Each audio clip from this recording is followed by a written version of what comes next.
It's time for an inside look at what's cooking on the San Diego Padres hot stove as the team gets ready for the 2025 season. Swing and a miss. Padres win. Sam Levitt breaks down the Padres offseason moves and provides an in-depth look at everything you need to know before the Padres take the field for spring training. Swinging a high fly ball. Deep left center. This one way back and gone. Plus the latest headlines from around Major League Baseball and analysis of what's happening around the big leagues. Breaking news out of baseball. Welcome to Inside San Diego Baseball with the Padres Radio Network's pre- and post-game host, Sam Levitt. Oh, it is 2025, a brand new edition of Inside San Diego Baseball, our very first of the brand new year. I don't know that we can say that 8 days in, but that's the way the schedule lined up. We are live and local until 9 p.m. here on 97.3 The Fan. Sam Levitt with you as we bring you another edition of Inside San Diego Baseball, and hope everybody had a good new year, a good holiday season, and certainly excited to be back with you. We are really heading into the crunch time of the offseason, if you will. Hard to believe. I'm scheduled to go out to Peoria for Padres spring training on February 11th. So we are just over a month away. So it's getting here. I've got sort of a list of errands I've got to get done. I've got some trips planned before then. I was telling the guys just before I came on, well, really during the Gwynn and Chris program, that I'm moving officially to a different neighborhood here in San Diego. So I'm going to be an Ocean Beach guy starting in a few weeks. So there's a lot on my agenda before we get to spring training, but we are officially getting towards spring training and really getting into the baseball season, if you will. Obviously, still a while until opening day, but once we get to Peoria, once we get to the spring training games, it really gets underway, and we have quite a deal to talk about when all of that begins. I'm joined by Frank Marchese here tonight on the quote-unquote other side of the glass, on the producing side of things tonight. We'll check in with Frank in just a little bit. Before we get to anything else here tonight, I do want to just send my thoughts and prayers to the LA area dealing with these just terrible fires right now. It is so incredibly scary to watch the damage, the devastation in the Pacific Palisades. Before I came on, I'll be honest with everybody. Saw there was a fire in Runyon Canyon, area I know really well. My brother lives in West Hollywood, not very far from there. He was told to evacuate, so my brother and his girlfriend, they got in their car.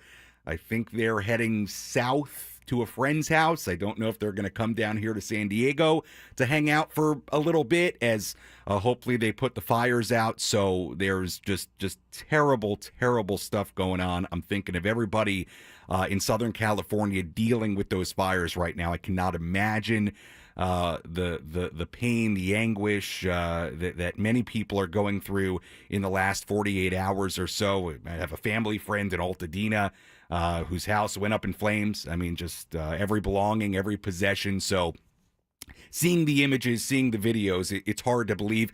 I didn't grow up here. I don't have a lot of experience with fires, with wildfires. I know these things can happen down here as well. I know the conditions right now are sort of ripe for wildfires, so everybody be careful, be mindful.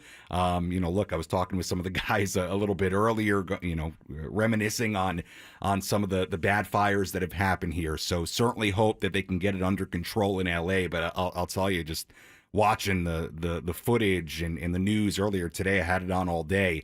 I feel so terrible for the people up there. It's just horrible. And, my brother's up there. So anyway, I'm thinking of that certainly as we go along the program here tonight. And we move on into baseball. We'll get to the Padres in just a moment. Before I do that, let's quickly welcome in Frank Marchese, who I have not seen in a few weeks. Frank, how are you? Doing good. How are you, buddy? I'm doing well. Had a good end of the year, having a good first week of the year. Everything's all right. We're heading towards spring training. Any fun New Year's Eve plans, New Year's plans you had?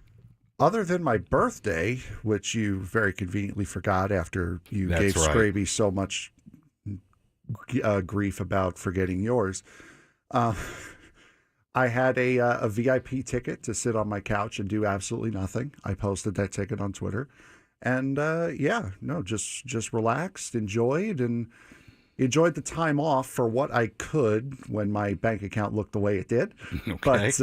But other than that, yeah, it was All right. It was a nice couple of weeks off. Okay, very good. Well, we're excited to welcome Frank back in. We've got a handful of shows left until spring training. I've got to talk to Mr. Adam Klug to see what our plan from spring training will be from Peoria with our Wednesday night off-season program, if that'll continue into spring training. I've not had that conversation with Adam yet, so we'll have that conversation. Been putting that off for as long as you I really, really have. Although to be honest with you, the more I think about it, the more I am like, we should probably do the show from spring training. Lots of content. It'll be like the easiest 2 hours ever. So we'll see. We'll update everybody on that as we get towards spring training. As far as the Padres on the baseball side of things, I mean, let's just be honest about it. They are pretty much in the same exact spot they were when we last had a show on December 18th, right? Very few rumors, no moves aside from handing some money to Tyler Wade to be a bench piece. They have not signed a major league free agent otherwise yet. So the question now becomes, as we get deeper into this offseason, and I am going to get to Kevin Acey's piece a little bit earlier today in the San Diego Union Tribune that I thought brought up a really good point as far as arbitration. And look, we know kind of famously the Padres have avoided arbitration with everybody ever under A.J. Preller. You almost wonder if that could come to an end this year because they've got some guys that are scheduled to make big time money in arbitration. And if the Padres are limited financially as far as what they're going to spend, you wonder if they may be a little bit more willing to take guys to arbitration this time around and save a buck or two if it would mean they could sign somebody else or just save that payroll for something else.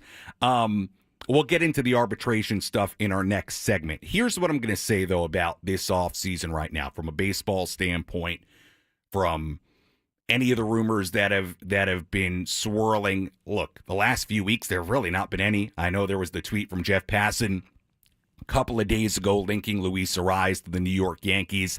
I don't know how much, not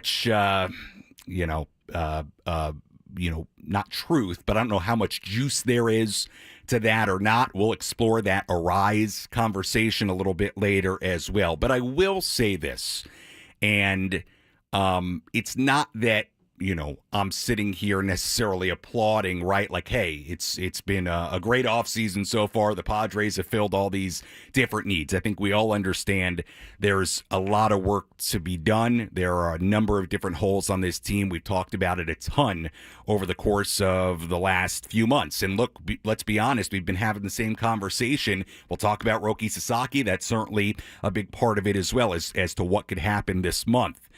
But I do keep coming back to this, that to me, the way I view it, I don't view it as like a quote-unquote bad job right now. I view it as an incomplete job because, number one, we've seen this story before with A.J. Preller. Let's not forget that a year ago at this time, the Padres had essentially made one really, really big move. That's the difference between, really the only difference between last year and this year. The Padres had the one big move that we all knew they were going to make at some point, and that was trading Juan Soto.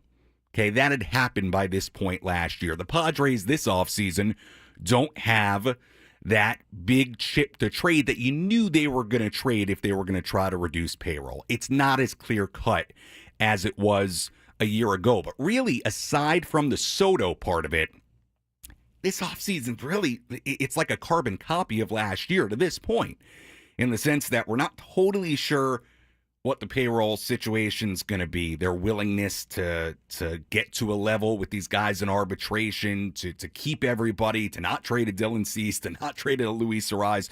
We don't know in totality what the payroll situation is going to be. I keep coming back to, I just, with AJ Preller, fail to believe that he is going to, with the guys he has on this current roster, and I think, not that they're a perfect team, but the opportunity they have after coming off a 93-win season and the star power they have on this roster, I still cannot imagine that AJ, that we will get to, and I don't know when it's going to happen. We could show up at spring training and they have not spent another dollar. That's possible. But I can't imagine we get to opening day and there is not significant movement from AJ Preller one way or another. That would be, in my opinion, extremely odd and unlike him. So if I'm a Padres fan right now, if you are unhappy with the inactivity, that's fair. If you have lots of questions, that's fair. If you don't understand how they're going to get to where you think they need to get to with this roster, that's fair. But I will say that I just believe deep down that AJ Preller will do something significant one way or another. If that means trading somebody to free up payroll and get players back, if that means getting uber creative. To me, AJ's deserved a little bit of that benefit of the doubt because we've seen him do this before. We've seen him, A, get creative before, and we've seen, B, him work really deep into an offseason. As deep as the team's getting ready to head on a plane to Korea and he's trading for Dylan Cease and guys who are literally in the parking lot in Peoria getting ready to get on the bus, literally having to not get on the bus and go to another complex in Arizona. That is how late AJ Preller is willing to work. I'm not guaranteeing anything. I don't know what is up his sleeve. But I will say to this point, I just fail to believe one way or another that AJ Preller will be quiet when it's all said and done. I think the opportunity for this group is too great. We talked about it. I think the last time we were on, we went down the 26-man roster again. Are there holes? Absolutely. We look at left field. We look at catcher. We look at a DH first base type. We look at starting pitching. We all understand that. But I do believe the core is there for this team to be really competitive. Really, really competitive in 2025. To compete for a playoff spot, to have a legitimate chance to go deep in a postseason in 2025 with the group they have right here, right now. And I do believe, based on what we've seen AJ do in the past, that we will not get to opening day with there just being a shrug of the shoulders, with there just being nothing. I find it incredibly hard to believe. I really, really do. I find it hard to believe that left field is not going to be addressed one way or another, that there's not going to be somehow another catcher brought in here, that there's not going to somehow be another starting pitcher brought in. Now, look, and I'm going to get to this story a little bit later as well.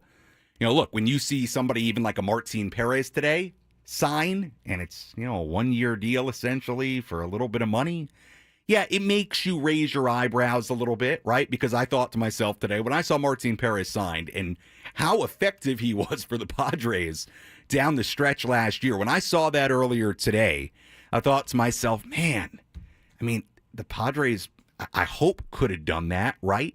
Bringing a guy like Martin Perez to eat up some innings, do essentially what he did in the second half of last year. Look, I'm there with you as far as having that same question / level of concern. But again, to me, the way this has played out so far, the inactivity for the Padres, to me it screams of a general manager who has done this before, doing it again, where he's waiting out the market. And I fail to believe, with what we know about AJ, that we will get to opening day without something fairly significant happening one way or another. I know that's something that everybody doesn't necessarily want to hear, may not make you feel any better. Look, you don't got to tell me. We've come in here week after week. We made this show in the offseason with the idea that we'd come in talking about rumors and moves and trades and all the like, and it has just not been that. I do believe we will get there somehow with this team by opening day, because with AJ, I don't see a way that he's not going to do something, but we know AJ can be very, very, very patient, and he can pop things out of nowhere and at times where you don't expect it. I certainly hope that's what's going to happen, because I think one way or another, if they've got to trade somebody, it's going to take something like that to improve this roster, the overall roster.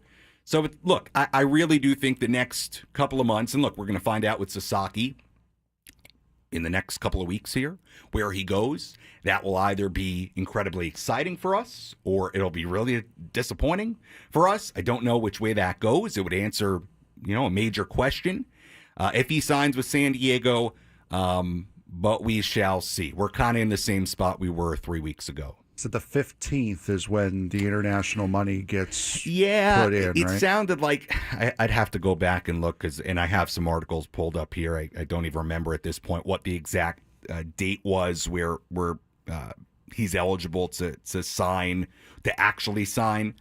But yeah, it was that 15th, 16th date, somewhere around there. So that's coming up right around this time next week. I would look. So. I would say by the end of next week, there's probably going to be an update, or at least rumors swirling about where he might go. Is that no? Now look, is that part of it for AJ in the Padres front office, that they are waiting to see what happens with Sasaki before they operate further? It could be. I don't know that it is, but it could be, and that's something during the winter meetings that we talked about, and people asked AJ about how much Roki's decision would affect the rest of their offseason, and that could be part of it. It could be. I don't think that's probably all of it, of why they've been so inactive, but it could be part of it. So we shall see.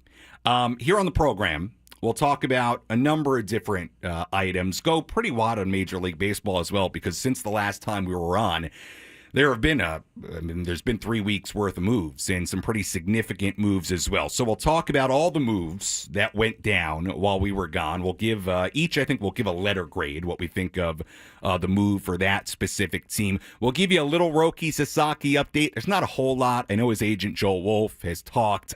Again, I said it when Joel Wolf talked at the winter meetings. I was 5 feet from him.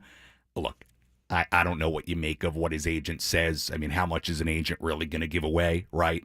But we will go over the latest on Roki Sasaki. We'll talk about Luis Sarai, some of the rumors that have been out about him in the last few days, how you feel about Luis Sarai. There was a conversation earlier this week on 97.3 The Fan that I thought was really interesting, and I'm going to extend it out a little bit about, would you rather have Luis Sarai or Jurickson Profar? Would you rather have Dylan Cease or Jurickson Profar? We're going to ask that a little bit, and I think it's an interesting conversation to have, because the Padres may be in a scenario where it really is like one or the other based on the money. We'll talk about some of the moves made just earlier today. Power rankings, ESPN.com put out. So we're going to do a lot of Major League Baseball stuff today, because to be quite honest with you, and this is no secret to any of you Padres fans out there, there's not a whole lot to chew on in Padres world right now. So we'll continue to discuss. We'll talk again about Roki Sasaki, Padres stuff when we return. You're listening to Inside San Diego Baseball. We are taking you up until 9 p.m. on this Sunday night. Here on Sunday night. It's Wednesday. Whew. What's wrong with me? Wednesday night, you're listening to San Diego's #1 sports station, 97.3 The Fan.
7:23 here on 97.3 The Fan on this Wednesday night, not Sunday night, like I said before we went to break. See, New Year, same Sam. If you ever listen to Padres pre and post game, I'm good for one of those day mix-ups. I don't know, maybe 3-4 times a year. Here's the thing. I felt 1,000 this year so far. Yeah, well, that's the thing. So this year in particular, well, I would say my first 2.5 seasons, I don't know, maybe I did that once, something like that. Towards the end of this year, there was a stretch where I did that, I don't know, 3-4 times in the span of a month. So apparently, I've not kicked my habit here in the new year. So yes, it is a Wednesday night.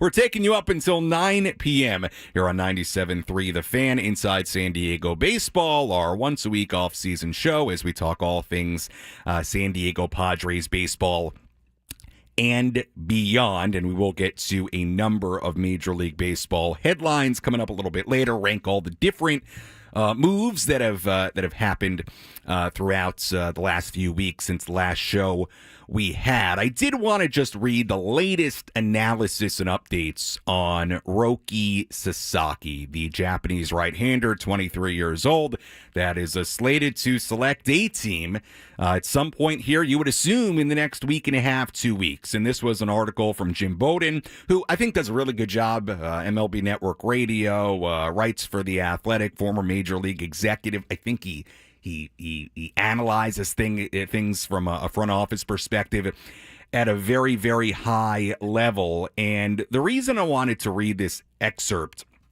from an article he put out a couple of days ago about Roki Sasaki was I thought it really illustrated, I thought, and there's a couple of pieces here I want to get to from The Athletic.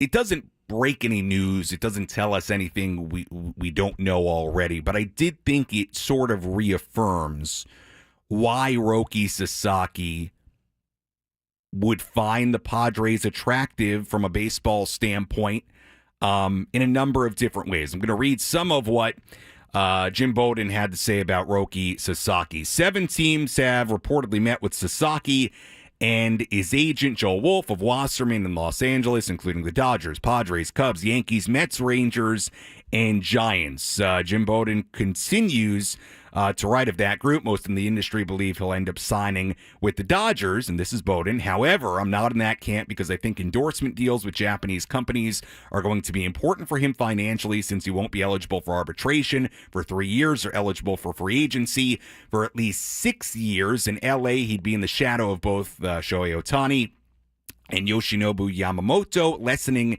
his endorsement ceiling. A little bit later, and I want to get back to that idea in a second here, but a little bit later, he considers Yu Darvish a Godfather-type influence, and the Padres veteran mentored Sasaki during Japan's championship run in the 2023 World Baseball Classic. Therefore, for no other reason, I'll predict he signs with either the Yankees or San Diego. You know, I really wish, and I've seen this written a number of times and talked about a number of times, I really wish that somebody would explain the endorsement part of it a little bit better. Again, maybe that's a positive for the Padres if that's a real thing, that Roki would be limited in endorsements because Japanese companies may already be in business with Shohei Ohtani and Yoshinobu Yamamoto.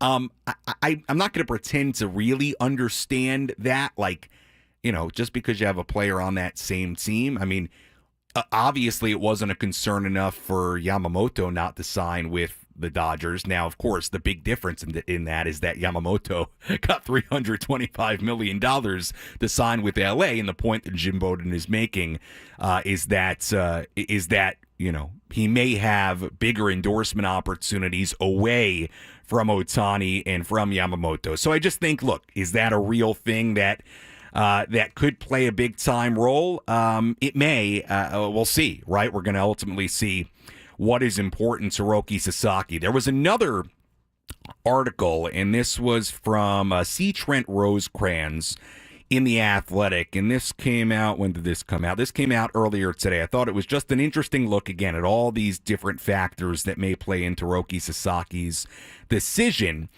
And C. Trent Rosecrans broke it down into a number of different categories, right? And then allotted points to each organization. The first category was team winning percentage from 2021 to 2024. The Padres rank in the top half. I'd have to count here where they are. They're in like the 1, 2, 3, 4, 5, 6, 7, 8, 9, 10, 11, 10 to 12 range as far as winning percentage, 2021 to 2024. So it's essentially that just calculates, how good have they been in recent history. And as we know, the Padres have been up and down, right? The record in 21 wasn't great. 22, 89 wins. 23, not very good. Certainly disappointing. Last year, 93 wins. Other factors, other areas that C. Trent Rosecrans writes about. Small media markets, certainly the Padres fit that description. Developing pitching, another area that he writes about. And direct flights to and from Japan. I heard Joe Wolf back at the winter meetings not really list that as a factor. But what I thought was interesting of the whole thing, when you look at recent winning percentage, development, flights, and media, at least in this final totals, the points allotted in this article, the Padres actually had the most. The Astros were second, the Braves were third, the Brewers were fourth. Again, is this any kind of scientific look into Roki Sasaki's mind? Absolutely not. But look, I think there are areas where the Padres do, and we've said this before, have real advantages. And I think pitching development is something that people have told me, this was back at the winter meetings, something that the Padres should, and I'm sure will, have pitched to Roki Sasaki. I think they have an argument there with Ruben Niebla, with the new pitching lab as being a place that has proved they can develop pitching. The small market, we've talked about that at length in previous shows. There are areas where the Padres would be a good suitor. I'm not breaking any news here, but thought it was an interesting couple of articles. Frank, go ahead. So you guys probably just saw me have this thought in real time. I want to say I'm not trying to get anybody's hopes up. Yeah. And I also do not know much about as far as the international signing pool and how that stuff works. The Dodgers just signed Kim, right? From the Korean, the one who's coming over from Korea, the new middle infield type, Yes. Does the money from the pool, like this year, let's just say for argument's sake, the Padres have $500,000 in the pool. On the 15th, they get $5 million. Do they have $5 million in the pool, or is it $5,500,000? I think the pool resets.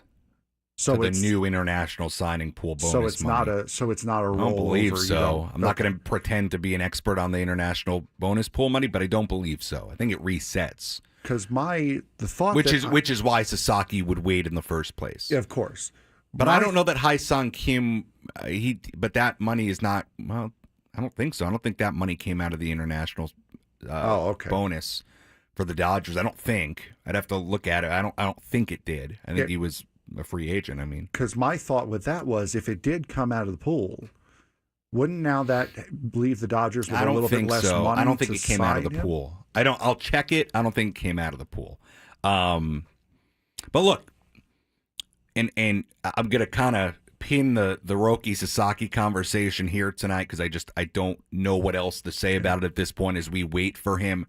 Look, it's obviously a very big deal, and it's a very big deal for the Padres. There was a piece I saw a little bit earlier, I can't remember from where they ranked, whose need for Sasaki is the greatest. And I think, unsurprisingly, it listed the Padres. And it's not a shock to anybody. They need him because of the payroll constraints. He comes at the absolute right price. It is a huge, huge decision for Sasaki. But it's also a huge decision that will impact the Padres. And look, is that part of the reason they've been so inactive so far? It might be. Look, there are a lot of other reasons for that as well, as we know, that could be. But it's obviously a guy that means so much to the Padres in particular because it feels like if they don't get him, it really goes both ways. They do get him, it's awesome because you're getting a tremendous talent at such a cheap number, somebody who could be in your rotation for years and years and years, and for 2025 could absolutely help you in a major way. If you don't get him, then you are where we are right now, and that is with two major questions in the rotation and perhaps looming trades for guys like Cease or Arise. It's a big deal. We'll see what happens in the next couple of weeks. I would love to know where he's going to sign because I think I would love to move past the Sasaki story one way or another. Feels like this entire offseason for the Padres has hinged on Roki's decision. We shall see. Again, that window opens up next week. So I would assume we're going to have a pretty good idea here in the next week and a half, 2 weeks about where Roki Sasaki is going to sign. All right, let's step aside. When we return, we'll touch on Luis Arise and some of the stuff that was reported by Jeff Passan earlier in the week. Idea that the Yankees may be interested in Luis Arise. And we'll also talk about the arbitration numbers for Arise, for Dylan Cease, and ask, I think, a very important question of who would you rather have in a few different scenarios. And I do also want to talk about that article that came out from Kevin Acee earlier today talking about arbitration, because I thought it brought up a couple of good points that, you know, maybe this is a year where the Padres don't just agree with everybody on contracts outside of arbitration, avoid arbitration with everybody. They've never, I mean, it's actually amazing. They've never had to go to arbitration with any player in the A.J. Preller era. Could that change this year? It could. I thought Kevin Acee brought us some good points. So we'll talk about that when we return. It's Inside San Diego Baseball on San Diego's #1 sports station, 97.3 The Fan.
7:38 here on 97.3 The Fan on this Wednesday night. Welcome back into Inside San Diego Baseball. Sam Levitt with you on this Wednesday evening as we bring you up until 9 p.m. here on San Diego's number one sports station, 97.3 The Fan. Well, I told you before the break we would dive into the Kevin Acee story in the San Diego Union-Tribune from earlier today that discussed the 7 arbitration-eligible players the Padres have for 2025 heading into next season. And we'll talk about Luis Arraez, some of the rumors surrounding him in just a moment. But I do want to just touch on this article. 6 arbitration-eligible players heading into next season. And the reason I think this is significant, there are really a couple of reasons. Number one, because we know that a couple of these guys are due big money, and that would be Arraez and Cease. Arraez projected to make $14.6 million in arbitration. Dylan Cease projected to make $13.7 million. That's certainly a large part of the reason why those two guys have been in some of these trade rumors. Michael King at 7.9, Adrian Morejon at $1.8 million, Jason Adam at 5.3, Luis Campusano at 1.7. Those are the 6. Arraez, Cease, King, Morejon, Adam, and Campusano. And these numbers, according to Fangraphs, the estimates in arbitration. The interesting part of Kevin's article from today was this. Kevin writing, I'll read a little bit of it here. 3 agents and a handful of team executives have said the Padres personnel people indicated their sluggish winter was partly a product of uncertainty with their ownership. Others said the Padres have not made any mention of the ownership situation, even financial constraints. Multiple people inside the organization have maintained the team is engaged in talks and has evolving plans for making the roster playoff worthy. Kevin writes, at least some news is due Thursday. That is the deadline for teams and arbitration eligible players to reach an agreement on contract or face an arbitration hearing. Now, the Padres have not had a player go to arbitration in A.J. Preller's 10 years in charge of baseball operations, but Kevin writes this year could be different. The team has 6 players who are eligible for arbitration. The tab could conceivably be their highest ever. It will almost certainly at least come close to the $45+ million worth of one-year contracts they shelled out the 7 arbitration-eligible players in 2023. So I think it's a really interesting question, and we're going to find out probably by the end of the week if the Padres are going to go to arbitration with any of these guys. I think it's a fair question because when you consider the financial constraints that it seems like they're under, are they going to try to save a buck or two by not just agreeing to these contracts? That has not been the A.J. Preller way, as we know. It's a really, really good question, and I think Kevin was smart for bringing it up here tonight as they face that deadline. It's a fascinating question when you consider where they are right now this offseason, some of the rumors around Arraez and Cease. Look, if I had to predict something, I would assume the Padres, because they've always done it, will figure out a way to avoid arbitration with these guys, but it would maybe be a little bit telling if they can't. So we're going to see. That was an interesting piece that Kevin Acee wrote earlier today. And again, with that deadline tomorrow, we'll have updates on that. Again, not that that's like the biggest news ever, right? We know these guys, unless they get traded, are going to be Padres. But it would be, I think, notable if all of a sudden the Padres don't go, or I should say don't avoid arbitration with any of these players. So we'll see. So just a date to keep your eye on there. As far as Luis Arraez, Jeff Passan writing this earlier in the week about the Yankees, that the Yankees continued to discuss Luis Arraez with San Diego. They also inquired about Gavin Lux. The Dodgers traded him after this article came out to the Cincinnati Reds. By the way, a good example to never always listen to what baseball operations people say. Dodgers said that Gavin Lux was going to be, part of their plans moving forward. Not that long ago, they traded him to Cincinnati. But look, it's not the first time we've heard Luis Arraez's name mentioned in trade talks. It seems like if the Padres are going to trade somebody, it would in all likelihood be one of those two guys that is scheduled to make significant $13-14 million in arbitration this year. And I thought there was an interesting conversation earlier this week here on 97.3 The Fan about Luis Arise versus Jurickson Profar and who you would rather have. I think it's a really interesting question. I think it's a fair question to ask about Dylan Cease as well, because let's put it this way. Let's assume, and by the way, you want to talk about lack of rumors, lack of news, lack of buzz. Have you heard anything about Jurickson Profar? Like in a month? 2 months? I haven't. It's just unbelievable when you look at some of these guys and the lack of buzz around them. Now, that may be very good for the Padres. We'll see, right? Lack of buzz would mean maybe there's more of a chance that Jurickson comes back.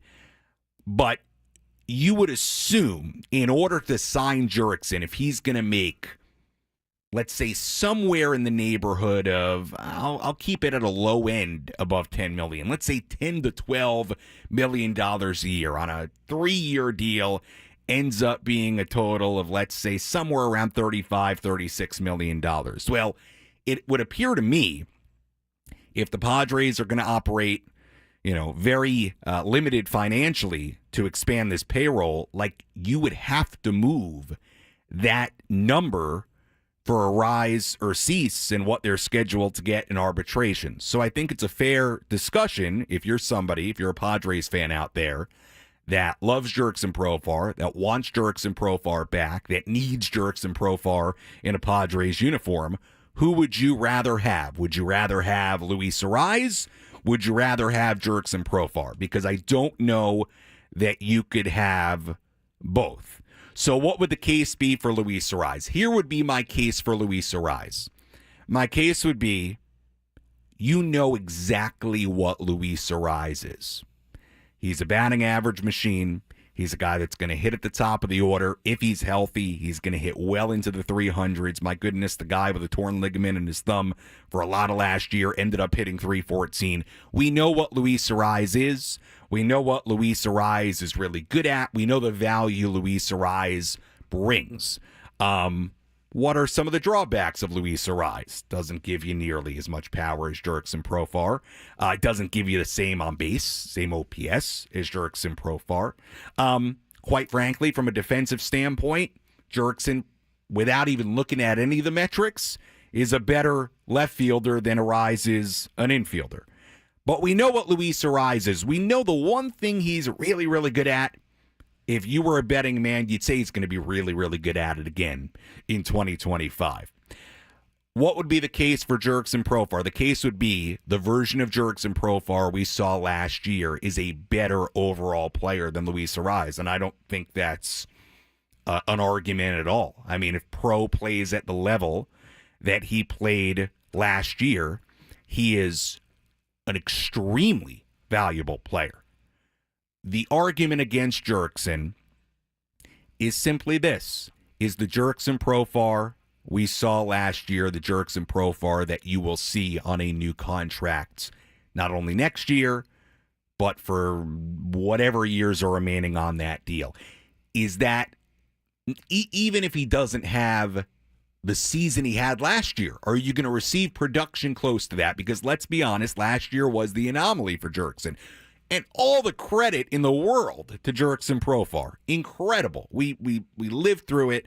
An unbelievable year. But by far and away, at 30-plus years old, a career year, a finding himself year, where you literally felt like a former number 1 overall prospect finally, not that he hadn't been productive. He'd been a long-time major leaguer. But he found it. He figured it out in a way that we had never seen. It's like he finally realized that potential at a later age. Is that the guy you're going to get next year? Is that the guy you're going to get 2 years from now? I don't know the answer to that question. To me, whether Jurickson Profar was coming back on a $1 million contract or on a 3-year, $30-something million contract, let's say the Padres sign him, I'm still going to have that question heading into next season of, was what we saw last year an anomaly, or is this actually who Jurickson's going to be for the remaining prime years of his career. So that's, if you're just going to play out this imaginary scenario of you can only have one, Arise or Profar, to me, that is the argument you're going to have. Is what we know for Luis Arise, is that more valuable than the potential but the unknown of Jurickson Profar? And to me, that is, when you're comparing these two guys, really the crux of the argument. And again, this is hypothetical. I mean, we're but again, in order to get Profar, it would appear to me, whether it's Cease, whether it's Arise, that money's going to have to get moved. So that's why I bring up Arise in particular in saying you might be looking at one or the other if you're somebody who wants Profar back. If it was me making that decision, to me, it's Arise. I find Arise more valuable, more versatile as far as just being a regular, just a good old-fashioned hitter, especially in this town where that is valued quite a bit. Then you go, he can play multiple positions in the infield. Profar has had a longer career, and you're right. There are some situations where players are late bloomers. Right. And it's not really something you can explain. It's just the light switch, it turns on. It just something clicks and they figure it out. Profar has been in the league longer, and this is the first time he's figured it out.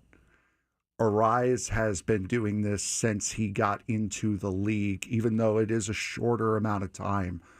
I would rather go with the devil I know that's going to cost me probably a little bit less money than the devil I don't know, which is Profar doing what he did last year again. Yeah. Look, I probably, if you were asking me, you can have one, I'd probably also say Arise. I just know what that is.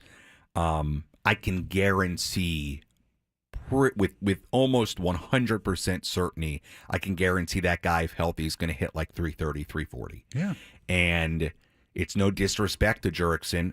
I hope wherever he goes, he continues to have success and continues to put up great numbers. Great guy, too. But we just don't know. He has not done what Luis Arise has done and show that level of consistency in what he's really, really good at. So it's an interesting question. Look, I think you can have the same question even with Dylan Cease, and it's hard to compare Cease and Profar. One's a pitcher, one's an outfielder. But look, the money is right there with Arise. It's 13.7, okay? If you're going to trade Cease, then I would assume part of the reason you're trading Cease, not only to get stuff back, I would assume a pretty big part of it is to free up money for this current roster so you can invest it elsewhere, okay? It's a twofold trade, to get something back and to free up the money. So, yeah, I think it's a fair thing to ask yourself, hey, if I could have Dylan Cease or I could have Jurickson Profar, which one would I want?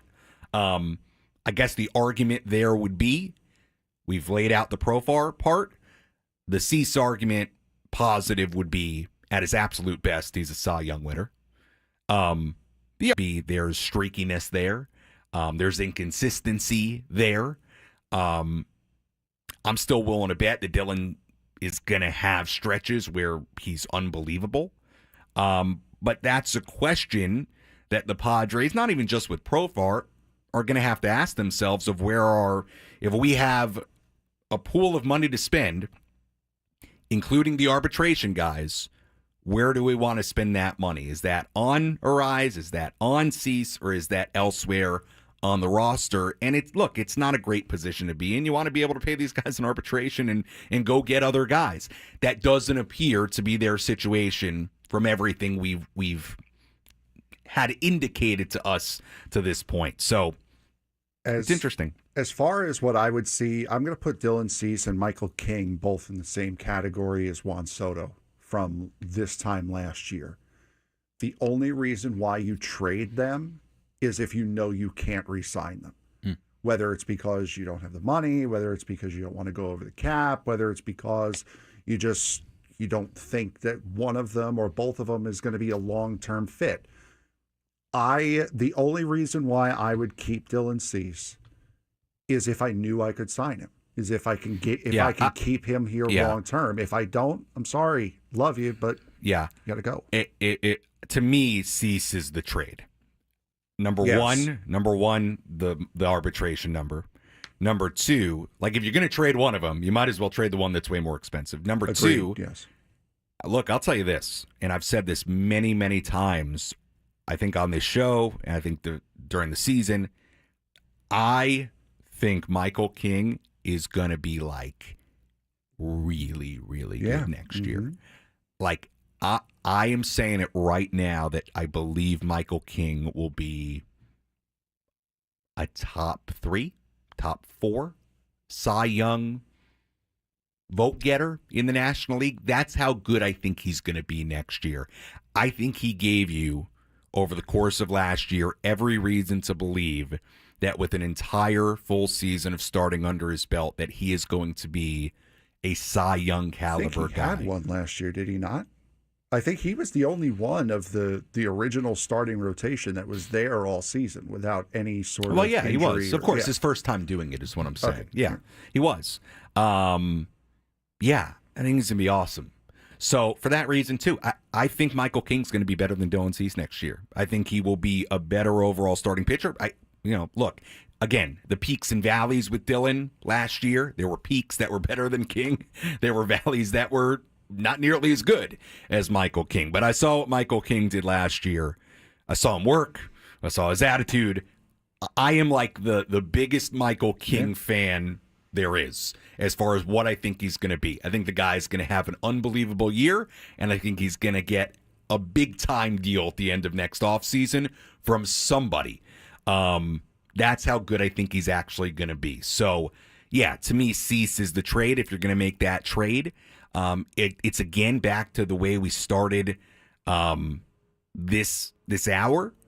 It's back to, yes, there's been basically total inactivity, but it's not like the Padres don't have anything to work with. There are very clear and potential obvious moves that you can see coming from a mile away, whether it's a Cease trade to free up money, whether it's an Arise trade, who knows? Maybe both of these guys get traded. I don't know. It may be that imperative for them to free up money and to add to other parts of the roster. To me, that creates 2 big holes. I'd kind of be shocked if both got traded, but would it like rock my world? I don't think so, because you got 2 guys in the final year of their deal who are due fairly big numbers in arbitration, and the Padres got to get really creative. It's what we talked about so much before the end of the year, that this job for AJ Preller is exactly what it was a year ago, just without the Soto piece. It's how creative can you get? How can you take a team that clearly has talent, clearly has a core that's good enough to compete? How do you take that and how do you make it into a team that can win 90-plus games? He did it last year. He hit on everything last year. Here on January 8th, that answer, how he's going to do that, is very unclear, but I do believe he will do something at some point. Hour number 2 of our Wednesday night program coming up next on 97.3 The Fan.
Padres offseason moves and provides an in-depth look at everything you need to know before the Padres take the field for spring training. Swinging a high fly ball. Deep left center.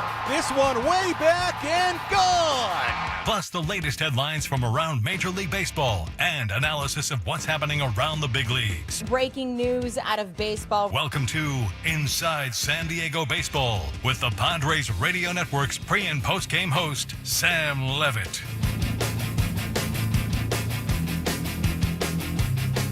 $8 p.m. here on 97.3 The Fan on this Wednesday evening here in America's finest city. Sam Levitt with you. Hour number 2 of Inside San Diego Baseball.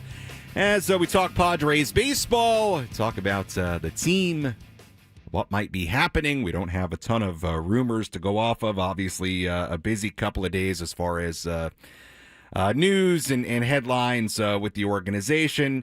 Obviously, look, we're focusing on the baseball here on this program tonight and trying to, look, I believe this team, I really do, with the core of players they have, there's a real opportunity to have a really nice season and make a real bid, a real run at a deep postseason run, at a championship in 2025. I believe that. I think a lot of Padres fans believe that too, which is why they look at the roster, look at the needs, and feel like it's so important to fill them. Look, if the Padres were a team that did not have any promise, that weren't coming off a 93-win season, that didn't have Manny Machado standing at third base on opening day, Fernando in right field, Merrill in center, Bogarts at short, Arise, let's say at first, Cronenworth at second, Dylan Cease, Michael King, Yu Darvish on the mound.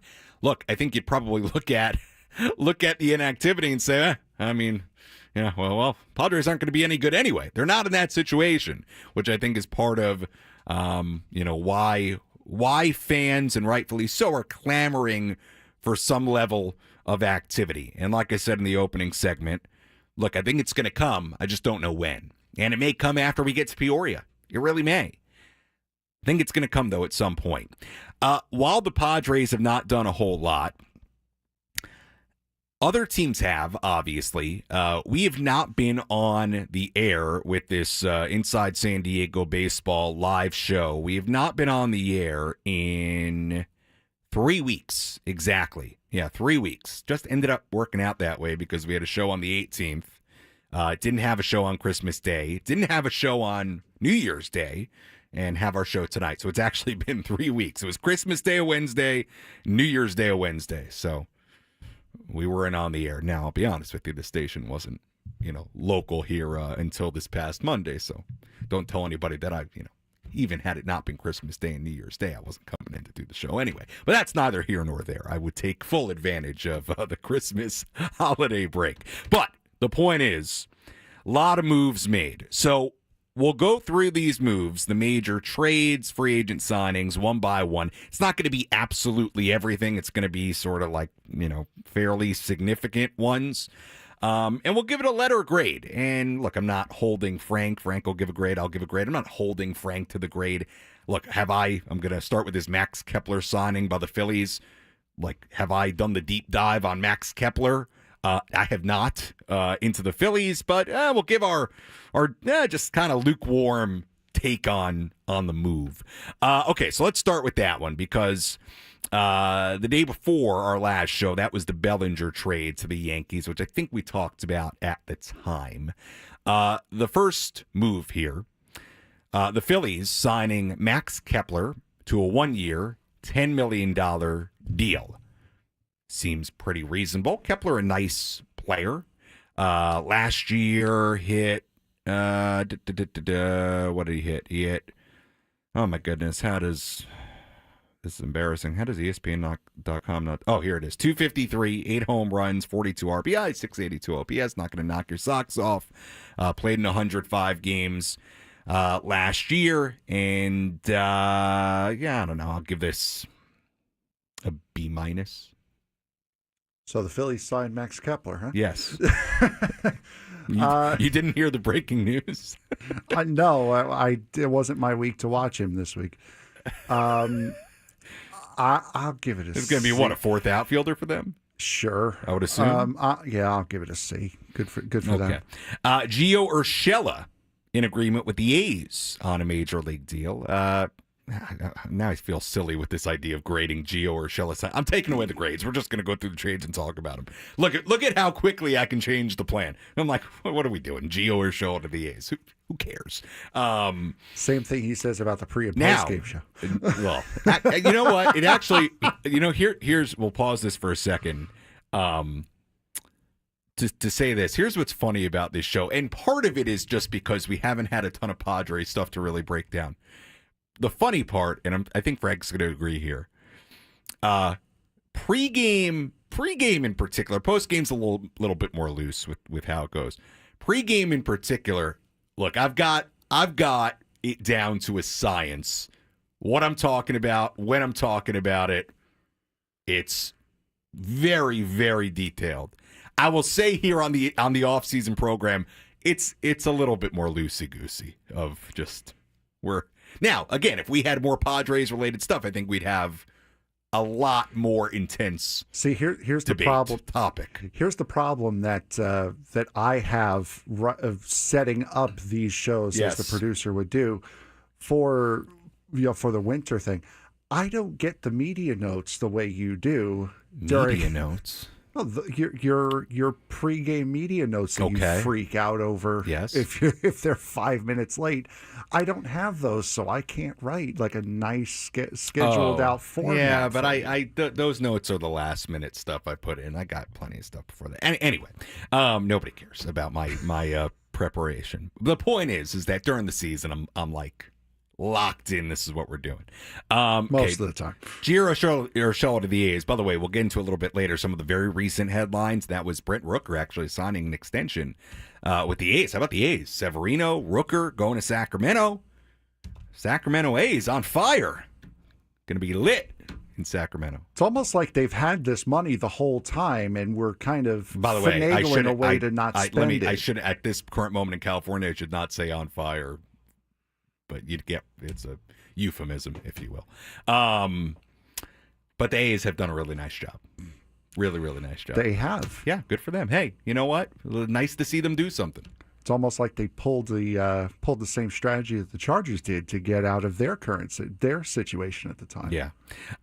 Red Sox add rotation arm Patrick Sandoval, 2-year, $18.25 million deal. A nice pickup for the Red Sox. Again, Sandoval's not going to knock your socks off. More of an innings eater type of guy. But, left-hander. Hey, look, again, had the Padres signed him, probably would have applauded it, right? A back end of the rotation kind of guy. Look, this has been, I think, part of the frustration for a lot of the fans is, look, the starting pitching market has been really expensive on one hand. On the other hand, you look at a guy like Patrick Sandoval, who, again, I'm not saying he's going to be top of your rotation, but, hey, as somebody who could eat some innings, he's a professional starting pitcher. You'd like to think the Padres could operate in those waters. They have not to this point. But if you don't know the exact direction that you want to go in yet, then it's kind of pointless to just sign a guy and then like a month later we probably shouldn't have signed him because now we have this way we can go. Yeah. No, look, and it goes back to I don't know how much the Sasaki decision impacts everything else, how much it's been a waiting game for Sasaki. Maybe, may not be. Other moves, a lot here. Yankees trading Jose Trevino to the Reds for right-hander Fernando Cruz, catcher Alex Jackson. So the Reds get Jose Trevino, who's been a nice, sometimes starter, sometimes backup catcher in New York. Fernando Cruz, pretty talented arm. I'm interested with Cruz, what he'll do with the Yankees. This was a big one, and I think good for Padres fans. The Astros signing Christian Walker, getting him out of the NL West because I think Walker's really good. 3-year, $60 million deal. I think he'll be awesome in Houston. Yes. Quite frankly, I think he'll feast on the Crawford boxes in left field. I like Christian Walker. I think he's one of the more underrated guys in baseball. He seemed really excited to go to Houston. I think that's a great signing. I think Christian Walker is really, really good. I think people don't realize how good he is. This was an interesting one. Paul Goldschmidt, the Yankees agreeing on a 1-year deal. That was right before Christmas, $12.5 million deal. Interesting for a couple of reasons. Number one, Paul Goldschmidt, you wonder how much he has left in the tank. I mean, it's kind of a weird thing. Let's remember, this guy won an MVP just a few years ago. And now he's settling for a 1-year, $12.5 million deal. Just was not very good last year. It's not a strain on the bat when you only have to hit it 200 feet to get it out down the line. Maybe the stadium helps him. The backdrop to his signing as well was, I think a lot of us felt like Pete Alonso would be a really good fit for the Yankees. I would assume he's not going to go there with Paul Goldschmidt there. It doesn't appear there's really much suitors for Pete Alonso. Well, it's 6 years. Yeah, so we'll see. It seems like the Mets and Alonso line up really well to do something. We'll see. He's a Boris guy, so. Did you hear what the template that Boris is using for the Alonso? Prince Fielder contract, which is how is insane nuts. is that? Yeah, look, with Alonso, to me it reads as a situation. I think he might be the guy this year that goes really deep into the offseason and into spring training without getting signed, and maybe he signs a Bellinger type deal from a year ago where it's shorter and it's higher money, and to me it's screaming this is going to be that guy this year. We'll see. Maybe he's back to the Mets. Guardians trade Josh Naylor to the Diamondbacks. I like Josh Naylor a lot. Love him. Thanks, that one. Yep, love him. Look, let's be honest about it. Diamondbacks have had a really good offseason. Yep. Corbin Burns, Josh Naylor, I like it. I do. Naylor's a really good player. That part of that was because Carlos Santana wanted to go back to Cleveland. They signed Santana to a 1-year, $12 million deal. So that was part of it, of moving Naylor. But I like Naylor a lot, and he'll be good in Arizona. Phillies traded for Jesus Luzardo. That had been a guy that you kind of felt was maybe a target for the Padres at times over the last couple of years. That's a good left-hander, good young left-hander for the Phillies. Nationals getting Nathaniel Lowe in a trade with the Rangers for lefty reliever Robert Garcia. Lowe, pretty good player. Look, how much does it improve the Nationals for 2025? I don't know, but nice player, Nathaniel Lowe. Sean Manaea going back to the Mets on a 3-year deal. Look, that's $75 million. That's a lot of money. Yeah, look, I'm going to tell you, that's one that fascinates me. The Manaea deal, not that he didn't deserve a big deal. He had an excellent season, and the Mets clearly valued him, as I'm sure did other teams. I will say this, though, with Manaea, it's kind of like Jurickson Profar. I got to see it again. Mm-hmm. I got to see it again. For a soft-throwing lefty, I've got to see it again. He clearly seemed to figure something very significant out last year, and for all we know, he's going to be awesome next year again. Now, I don't remember watching too intently during 2022, but did he that was not the guy. Did he have that cross the mound? No. So that, I mean, look, he was a lefty that came more from the side, but it was not. To me, the way that he is it was now. not as cross. It was not as low. Look, there's been adjustments. It's clearly worked. I've got to see it again. To me, before last year, I never would have thought he would have signed a deal that started with a 7 in it, as far as $75 million. He was a big name when he started, I believe, with Oakland, right? Was where he started? Yes, Oakland. He was a big prospect, of course. I remember. So that's an interesting one. Keep an eye on that one. Rangers adding Jock Peterson. Jock. It's so funny with Jock Peterson. Has really productive stretches, hits for a lot of power. People seem to love him wherever he goes. This guy's played for like every team at this point. It seems like he just goes to a different team every year. Jock Peterson to the Texas Rangers. This was a really interesting one. Walker Buehler and the Boston Red Sox agreeing to a 1-year, $21 million contract. Look, it's a pillow deal for Buehler. He's coming off, even though he threw the final pitch of the World Series. Reality for Walker Buehler is he's been injured a ton. 2 Tommy Johns. Major questions last year into the postseason about his health, his effectiveness. It's easy to forget it now because of what he and the Dodgers did and what kind of role he played. But I will say this about Walker Buehler.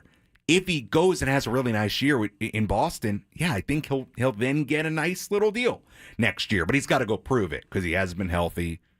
He hasn't been a starter for a full season in a long time. There's a ton of questions about what he's ultimately going to be. But good for him. You know what? He ends up going to, Boston, $21 million. I think that's actually like a really nice situation for him to go improve it. Andrew McCutchen back to the Pirates. No big surprise there. No big surprise here either. Dodgers getting Teoscar Hernandez back. Seemed like Hernandez took less money to go back to LA, which I think is hilarious because what team, certainly doesn't need to pay less money for anybody. That's the Dodgers. It's amazing that their situation, and again, his deal has a ton of deferred money. They've gone $1 billion into debt to avoid paying, a $150 million tax? Yeah.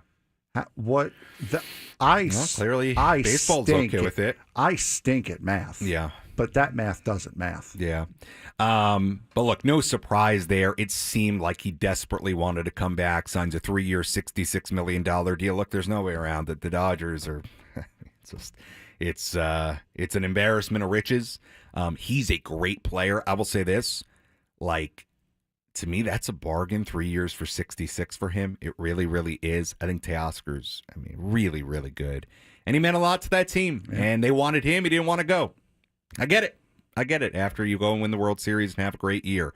Gleyber Torres to the Detroit Tigers on a 1-year, $15 million deal. So he leaves New York. No surprise there. Has had a really interesting career. Top prospect. Huge part of the Aroldis Chapman trade. Got off to a start with the Yankees that was really great. A really great young player. Then didn't play as well. Yankees fans, they soured on him. Wasn't really the same guy. Not good defensively. It's kind of interesting. Then he gets the free agency. He has to sign a 1-year, $15 million deal. I think that moves Colt Keith over to short, too, because they're going to play Gleyber at second. Yeah, so look, interesting. Look, Gleyber's talented. It's going to be interesting to see what he does with the Tigers. That's a very talented young team also. We'll do one more here, then we'll go to break, and we'll pick it up at the other side. I know we're just going through the moves here, but we didn't talk about any of these. There's been a ton. It's 3 weeks. Corbin Burns, this was a big one. This actually... Corbin Burns. 6-year, $210 million deal. Look, again, I love the offseason the Diamondbacks have had. Corbin Burns is really good.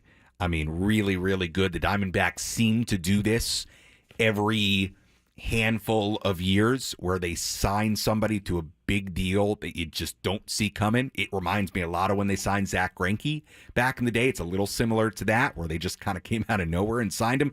Look, I'll tell you what. Part of, and there's a lot of things you can consider right now with the Padres, their offseason, their team. Part of what concerns you is Dodgers, as we know, are going to be great. But the Diamondbacks, man, that's a big move for them, and they've got a good team. That Diamondbacks team is good. Remember, they went to the World Series 2 years ago, and you felt like they sort of underperformed last year. Corbin Burns is excellent. That is top of the line, front line. For one more year, they got Gallen and Kelly. That's a heck of a 1, 2, 3 in a rotation. Burns, Gallen is Cy Young caliber at his best. Kelly's really good. D-backs are going to be a problem, a real problem, I think. I think they're going to have a good year. So the NL West has just got harder, and that's unfortunate for the Padres. This is going to be a year where whoever finishes Giants third, are better. Yeah, this is going to be a year where whoever finishes third in the NL East and West are both going to feel cheated for not having not made it. Yeah. Look, I think. Yeah, I think there's a very real chance like the NL West could get 3 teams in. Division winner, obviously, 2 wild card teams. It wouldn't shock me at all. But yeah, Diamondbacks, look, they've had a really nice offseason. Corbin Burns is great. He is top of the line ace, no doubt about it, case closed. and got $210 million. Good for Arizona for going and doing that, right? So not something they typically do. All right, let's step aside. We'll continue this. I actually like this going through the moves. We're talking about a lot of different things. We'll continue on. We'll get to some of the other moves made today. Again, second hour of our show, focusing on Major League Baseball headlines, different things going on around the sport. And look, hey, if there's breaking news at some point with the Padres about somebody, we'll talk plenty about it. AJ, got to give me something to talk about. Back after this on 97.3 The Fan.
.823 here on 97.3 The Fan on this Wednesday night. Inside San Diego Baseball, our once-a-week program as we talk, things about the Padres, but also things Major League Baseball related as well. Taking you up until 9 p.m. as we edge towards spring training. Talked about it in the opening segment. Next time we're on the air, next Wednesday, January 15th, will be less than a month from my arrival to Peoria. We've got everything set, ready to go. I was talking to my Airbnb in Peoria yesterday. Had to adjust my arrival date.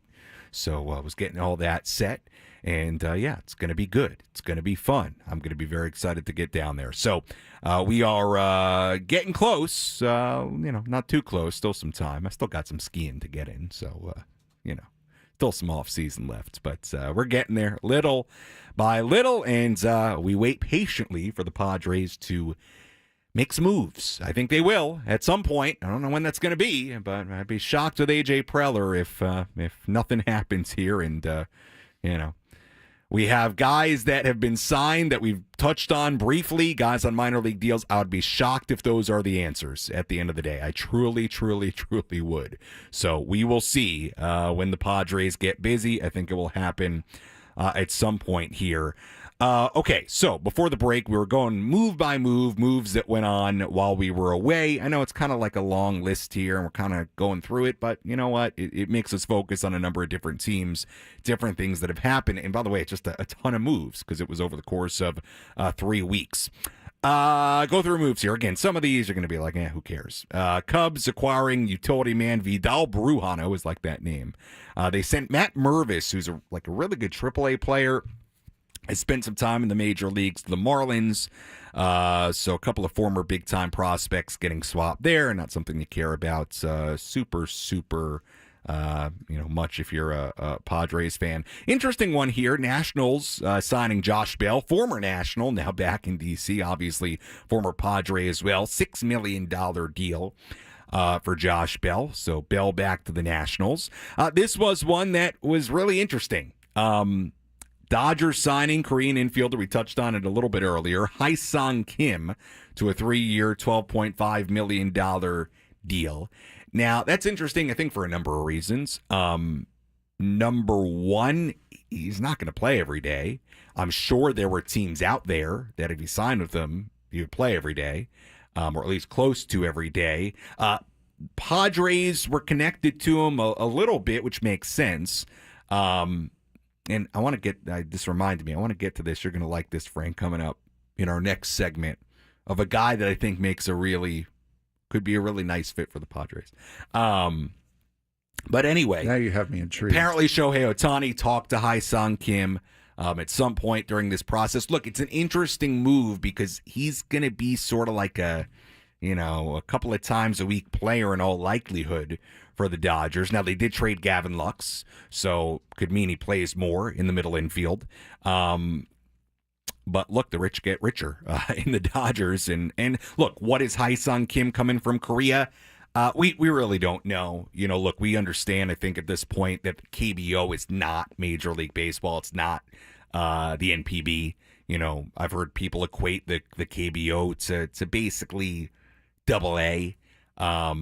That's why there tends to be questions, when these guys come over, especially from the KBO, of, how does it translate? We shall see. Hey, Hae-Sung Kim translated very, very well.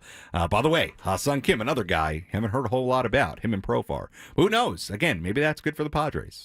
Who knows? Maybe there are reunions there. But Hae-Sung Kim going to the Dodgers. So interesting move there. Royals signing Michael Lorenzen to a 1-year, $7 million deal. Again, back into the rotation kind of guy. If I were the Padres, would have interested me.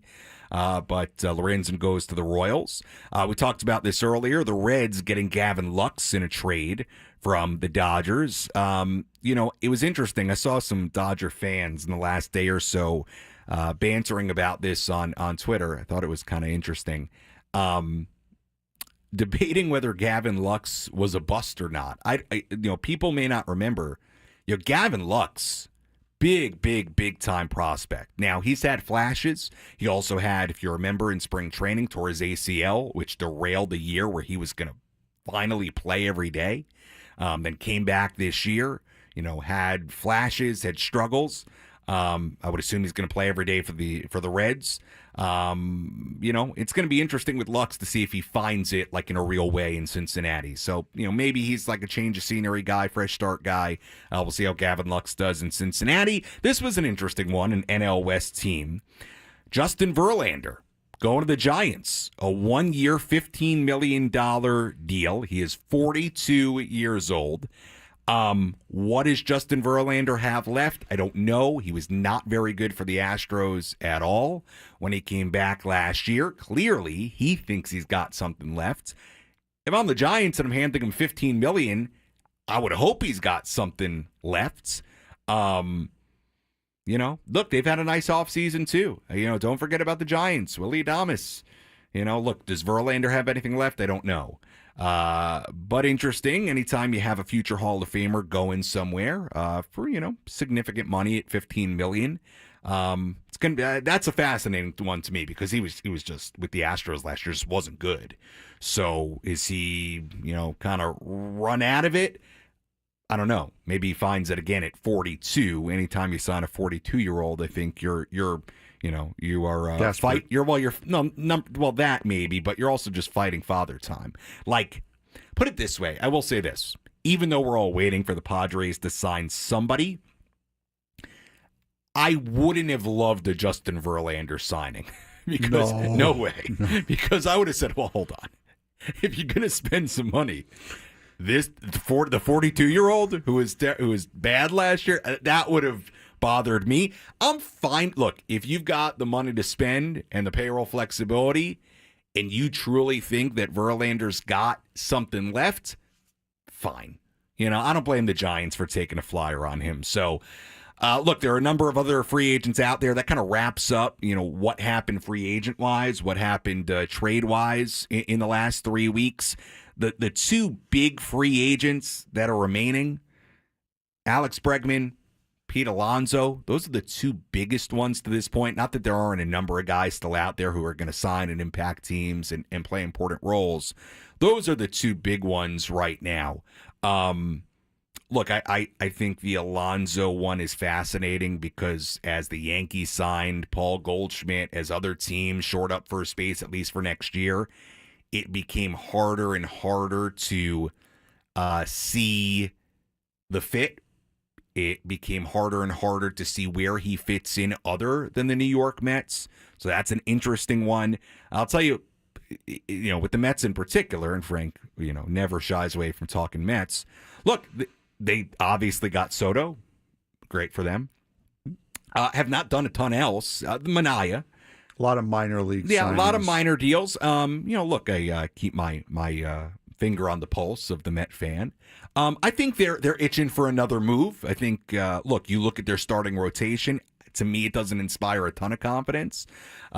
So to me, until they shore that up, and I think they've got other holes, look, I don't know how they really match up even with Soto against the Braves and the Phillies. I certainly wouldn't put him ahead of those two teams. So that's kind of hard to say, hey, they're a real contender if you would put them third in their division. I think the Nationals will be better too. So anyway, we'll see what happens with those remaining two big free agents, number of other guys out there as well. And of course, what happens with the San Diego Padres as well. All right, we'll step aside. We'll come back. We'll wrap it up. Talk some more baseball on this Wednesday night. You're listening to Inside San Diego Baseball on San Diego's #1 sports station, 97.3 The Fan.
8:36 here on 97.3 The Fan as we enter our final segment of Inside San Diego Baseball on this Wednesday night, talking Padres baseball, Major League Baseball, and everything in between, taking you up until 9 p.m. Of course, Ben and Woods will be back with you bright and early tomorrow, 6 a.m. Ben sounded less than stellar today.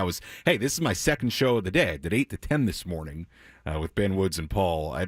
It's really something. If you missed Ben Higgins, it's almost worth going back and listening to the first segment of their show from this morning to hear Ben's voice. I hope he sounds better tomorrow. He feels fine, he says, but it was like a robotic Ben Higgins almost. So we'll see. I may be back here tomorrow. I'm not totally sure. I told the guys, I said, hey, if Ben's voice is still out of whack and you just want me here to just be an extra voice, which is essentially what I was today, I'm happy to do it. So I may be back in the morning. We shall see. Frank and I were just talking about it before we came back from break, so I do want to say it again. Thinking of everybody in L.A., in Southern California right now, dealing with these horrible wildfires. It's horrible. The images are haunting. It's hard to believe. It is still very, very much ongoing. It is a major, major concern. I can't imagine going through what some of these people are going through. I'll tell you, my brother and his girlfriend, they live in West Hollywood. Runyon Canyon caught fire. They don't live very far from there at all. I can look up into sort of that area when I'm at their apartment in L.A. They were told to evacuate, and they're on their way down here right now. So they may be staying with me for a couple of days until hopefully things calm down in L.A. But they did get out of there, which is good. So look, you always know people that are affected by this stuff, and thankfully they're all right. To my knowledge, their apartment building's all right. They don't, own a home. But thinking about everybody, because it's just horrible. And obviously these are things that, and I didn't grow up here. I haven't seen it here. I don't know a ton about it. I didn't grow up with it. But, from what everybody's told me, this is stuff that can happen here. So you certainly have a ton of sadness for what's going on in LA. It's just scary. I mean, just unbelievably apocalyptically scary. So we are thinking about everybody as we talk baseball. There's, not far from here, some really, really serious stuff going on. And, hey, I know somebody very much affected by it that's, going to at least tonight come stay the night in Pacific Beach. So they'll be safe and sound with me.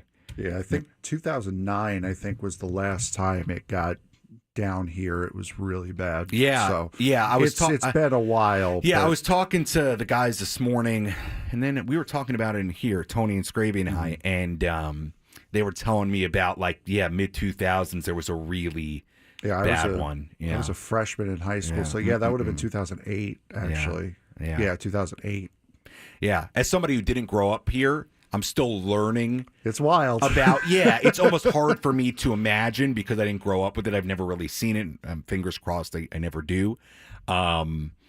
But yeah, it's I've obviously heard about it, heard people talk about it, and now seeing the images, just crazy. So we're thinking about everybody being affected by it throughout Southern California right now in that LA area, just horrible. So we're thinking of you if you've been affected by this, and many people have. All right, so we've gone through the moves that went down over the course of the last few weeks. There was one other thing I wanted to mention just on a national note before we get to some headlines from earlier today. There was one thing, and somebody mentioned this somewhere, and it really sparked my mind. And I knew I wanted to bring it up with Frank here because I thought he would kind of love this. Of a potential fit for the San Diego Padres. Because let's say they keep Luis Arraez.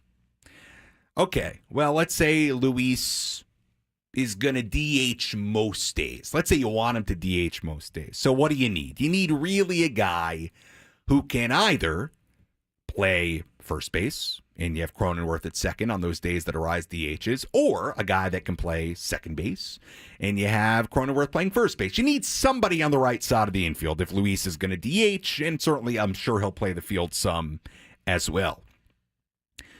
You know who had a really nice year a year ago? Was a great clubhouse guy, can certainly play second base. I don't think is going to cost a ton of money. Know who I think would be a great fit? Oh my God. Jose Iglesias.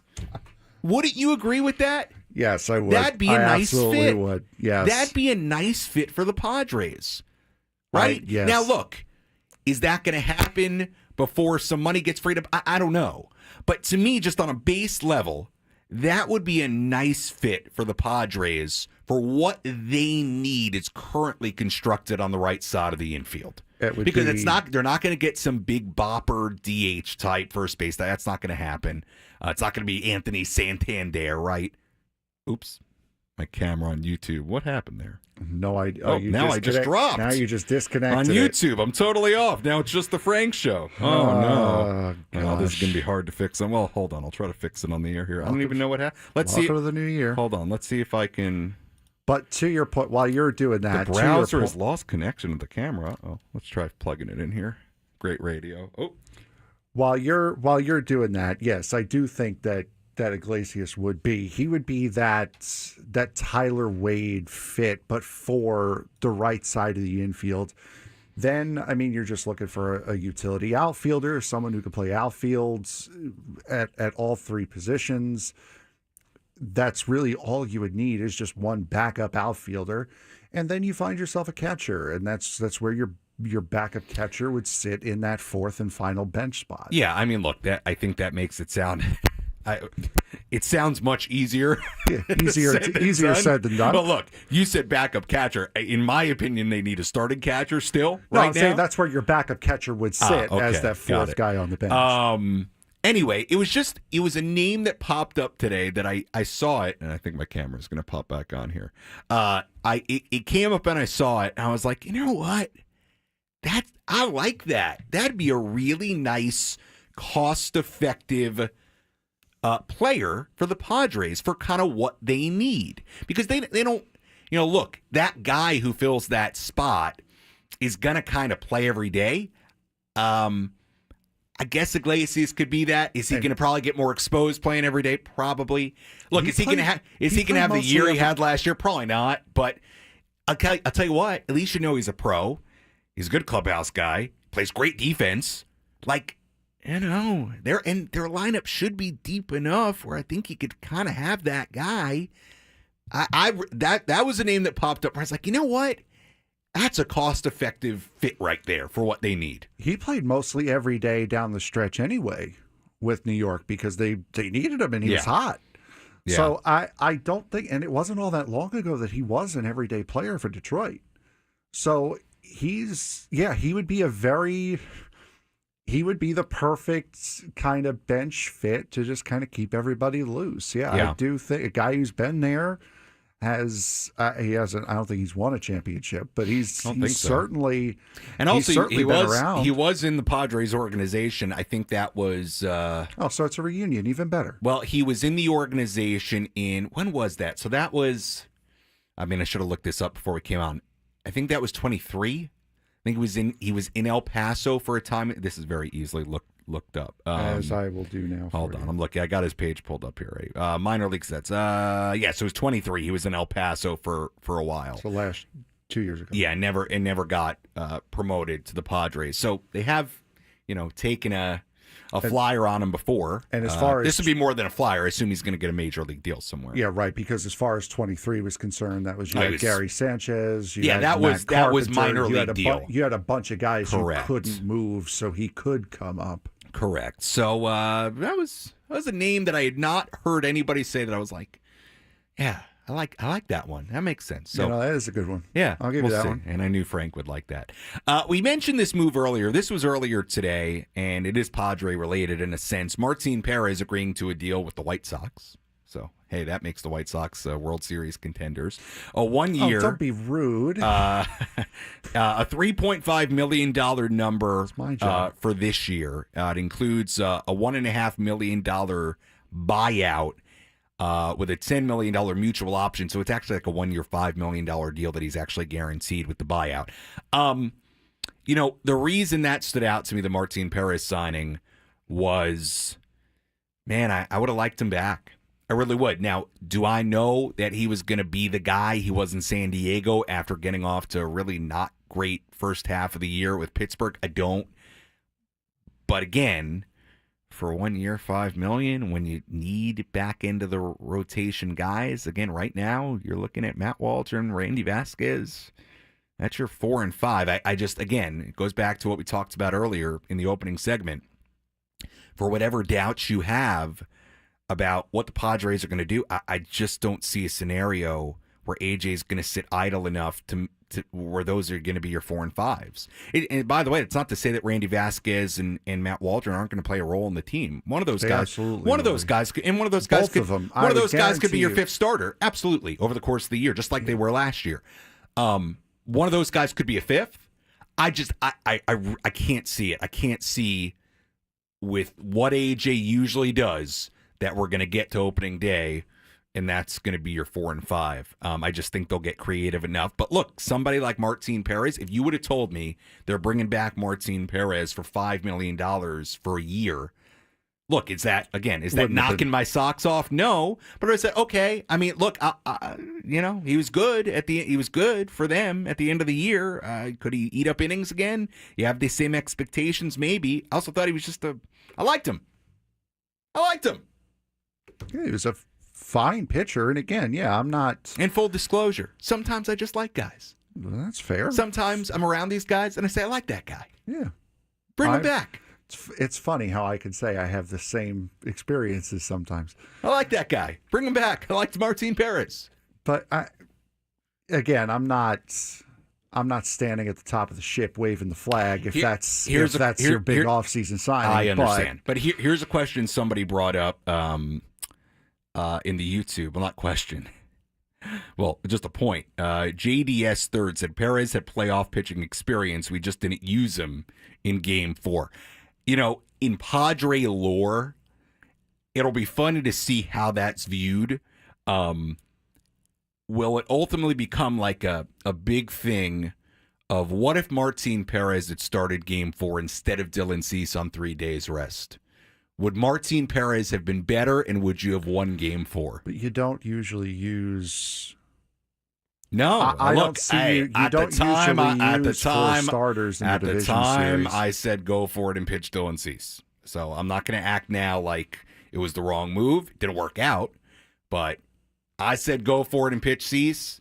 Numbers with guys on 3 days rest are typically not great. I said go for it because, look, for as good as Martin Perez was down the stretch after that trade, hey, it's a playoff game against the LA Dodgers. You're saying your options are a guy in Dylan Cease who at his peak is unreal on 3 days rest, or Martin Perez. And at the time, no, that's the decision anyone would make. At the time, you roll the dice Cease. with Cease. At the time, I said Cease. Especially when all you need is a 1 win. Yeah. That was an easy decision. Anyone made that call. You and Scraby touched on this a little bit earlier, and I thought it was interesting. And again, I know final hour here, we're just all over the place, but we had a lot to catch up on. Marcus Stroman, the idea of the Yankees shopping him. The reason I bring him up is really because of the fact that you've got this Arise rumor out there. So then you start thinking, okay, well, what would be a trade that would make sense? Look, I know I heard you earlier that you weren't a huge fan of Stroman's. No. The reason it would make some sense that maybe Stroman, if you did trade Arise to the Yankees, maybe Stroman would be a guy who comes back is A, Padres need starting pitching. B, doesn't make a ton of money over what Arise is going to make in arbitration. So you're probably looking at $4 to $5 million more than what Arise is going to make. I don't know the Padres' appetite to add that after they trade Arise, and if they want to do that in the form of Marcus Stroman. But you start again. This is part of the equation when you talk about these trades. This is not a typical, much like the Soto deal last year. This is not a trade in my mind. If the Padres are trading an Arise or Cease, this is not a trade where you're getting AA prospects back. No, you have to get a major leaguer. To me, I'd rather, if I'm the Padres, with where they are right now and the team they have right now, I would 100% rather, if it were one player, versus 2 prospects or whatever, give me that one major league ready player. Luis Gil. You're not going to get him for but I would rather him than over Stroman. I agree with you. Yeah, or I would need I can't in good conscience take Clark Schmidt on his own. Like, you would have to give me something else for Clark Schmidt. Clark Schmidt and somebody for a rise. Well, but Clark Schmidt's got a lot of control left, right? I think he does, but the guy had a 6.3 ERA in the postseason. Yeah, he's got a lot of control. Yeah, but he hadn't really. I mean, nice year. 2.85 ERA, 16 starts, 5-5 in 85 innings. He was good though. Look, I'd take Clark Schmidt. I would take Clark Would Schmidt, you do but that with Clark somebody Schmidt? else. Okay. You wouldn't do Clark Schmidt for Luis Arraez straight up. No, I would feel for Clark Schmidt. I would feel like I needed something else. Okay. Like just going through the roster right now. Boy, there's a lot of unrecognizable names here. How about this? No, here's an interesting one. Would you take now? It probably wouldn't be the Yankees if they traded Dylan Cease. Would you take back like the equivalent of Clark Schmidt and a prospect and like a mid-level prospect? Clark Schmidt and Ben Rice.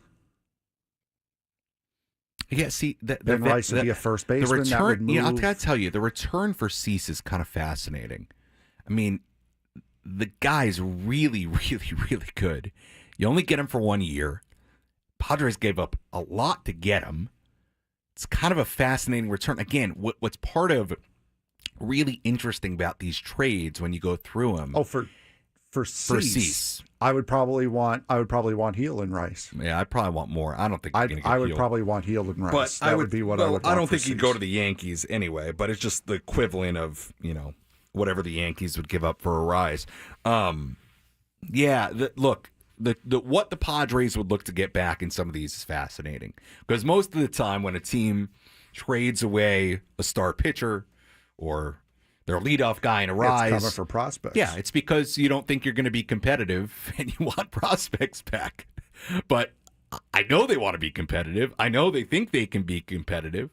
So it's just, again, and it goes back to what we said, and I'm not breaking any news here. We're just going in a circle here. And it feels like we're doing that week after week a little bit. What are you going to do? We haven't really had anything to divert from the circle. It just goes back to something that I said a lot at the winter meetings that really became clear to me at the meetings.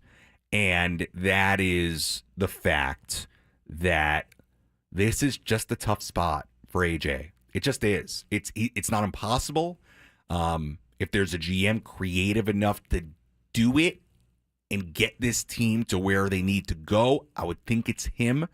But he needs a repeat performance of what he did last year. I mean, that's just the bottom line. The players are different. The circumstances are different. Last year he had this big dangling piece in Soto that made it a little easier because, he was going to get a significant return for him. He made the right decision on that. For sure. Worked out really, really well. Made the right decision. This year's a little bit different because the path to potentially cutting the payroll, freeing up the money, the path's not nearly as clear. But last year it was clear. It was Soto. I'm seeing it in the chat here at C20 Moreno. I prefer we re-sign Arraez and Cease and add more. And that's... I don't understand. think that's reality right now. Yeah, I understand that that's what you want, but the reason why we're having these conversations about possibly trading these guys is because you can't afford to sign both of them. Do you think AJ Preller is super... If he ends up trading a Cease or Arraez, do you think he's super pumped? No. Think he was pumped about trading Soto? No. But he had to do what he had to do. And Soto, even... I don't care what anyone says. If Peter was still here, Soto was not re-signing here. Not after he got 700. He had to go. Yeah. Look, that is GM malpractice if they let him walk. In retrospect, yes. In hindsight of looking at what Soto ultimately got, when they even made the trade for Soto here to San Diego, it's actually kind of funny to look back at there's no way they're trading for him without re-signing him. When he was going to make $800 million a couple of years later. Hey, you can, with Juan Soto, you can certainly say this about him and Scott Boras. From a financial standpoint, they played it right. They won. Cohen was stupid to offer him that much money, but he would have been even dumber to not take it. All right, that's it for us. We'll be back with you next Wednesday, 7 p.m. Ben and Woods in the morning at 6 a.m. For Frank Marchese, I'm Sam Levitt saying so long and good night here on 97.3 The Fan. Chronic joint pain has a snowball effect.